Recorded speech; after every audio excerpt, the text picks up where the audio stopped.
दंडवत प्रणाम मंडळी। श्री क्षेत्र हरताळा स्थान वंदन करण्यासाठी आलेलो आहे आणि तुम्हाला स्थान वंदन घडवणार आहे।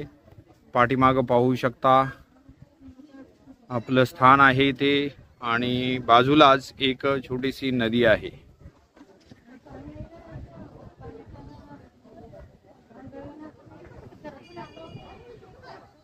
श्री क्षेत्र हरताळा।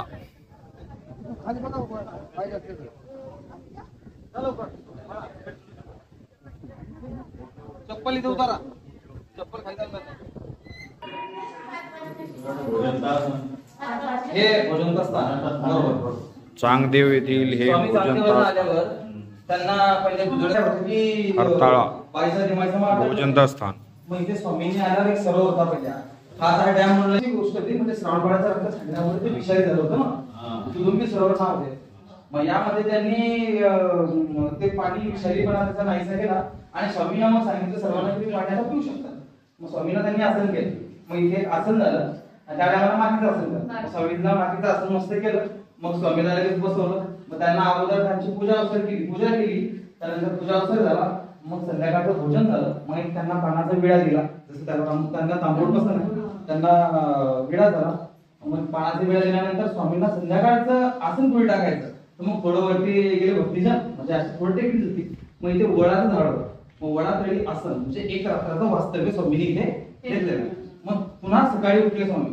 सकाळी उठल्यावर त्यांनी भारंबा डोंगर अवलोकन, म्हणजे भारंबा डोंगर हा या डोंगराचं नाव आहे, त्याला अवलोकन केलं। सरळ बघितलं तर सावळवाडी इकडे आहे, पण स्वामी ह्या मार्गाने जाण्याचं सगळ्यांना सांगितलं। मग भक्तीजन बाहेरचा जेवायचा बोलले की आम्ही तर जाऊ कसं, त्यामध्ये काहीतरी तथ्य नाही, तुम्ही माझ्यासोबत चला असं स्वामी बोलले, सोबत गेले। तर ते इकडून मग बेटावर लागले सर्व।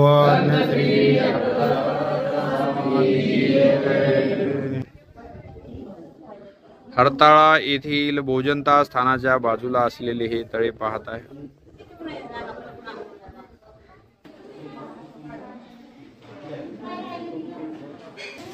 श्री क्षेत्र हरताळा स्थान वंदन करतोय।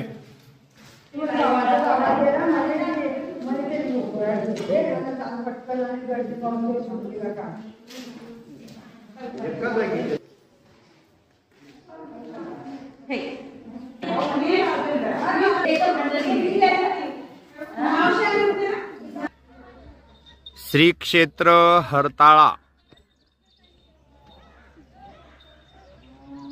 हरताळा क्षेत्र स्थान वंदन झालेलं आहे, प्रसाद वंदन झालेलं आहे।